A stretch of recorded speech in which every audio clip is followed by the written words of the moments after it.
নজর রাখতে হবে, কারণ পানিহাটিতে দুই বাংলাদেশি অনুপ্রবেশকারীকে গ্রেফতারের পর এবার পুলিশের জালে ভাড়াটে। তাকে জেরায় মিলল চাঞ্চল্যকর তথ্য।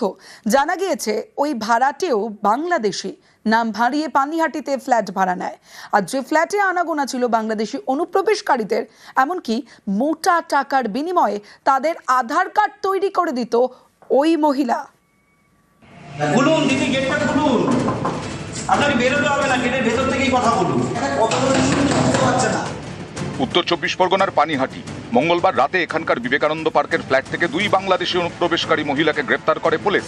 এবার ঘোলা থানার জালে ফ্ল্যাটের ভাড়াটে অদিতি পাত্র, তাকে জেরায় মিলেছে চাঞ্চল্যকর তথ্য।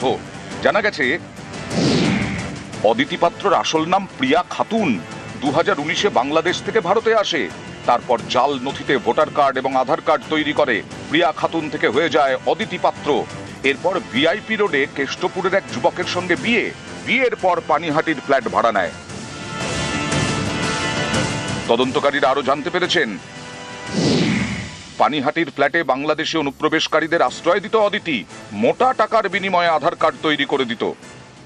এখানে গোলা থানায় কেস হয়েছে, যেটা আমরা একটা সোর্স ইনপুট পেয়েছিলাম। আমরা তৎপরতায় ওখানে রেড করে ওদেরকে ধরলাম, তারপরে ওদেরকে জিজ্ঞাসাবাদ করে এটা পাওয়া গেল আদিত্যকে, যেটা আলায়াস যেটা বলছেন আদিতি। এখন অব্দি এই কেসে এনাকে নিয়ে 3 জন। This is the part of investigation, আমরা তদন্ত করে খুঁটিয়ে বের করছি।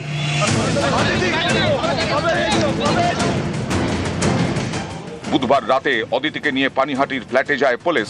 বেশ কিছু Aadhaar card, voter card, PAN card এবং ব্যাংকের পাসবই বাজেয়াপ্ত করে। আমি দেখেই ভাড়া দিয়েছিলাম, সমস্ত ডকুমেন্টস দেখেই দিয়েছি, কিন্তু ডকুমেন্টস এখন যা বেরোলো সমস্ত ভুয়ো। বাংলাদেশি পুলিশ এসেছিল, এসে সমস্ত তথ্য পেয়েছে, ওকে অ্যারেস্ট করে নিয়ে চলে গেছে। ওনার অ্যাকচুয়াল নাম হচ্ছে বলল প্রিয়া খাতুন।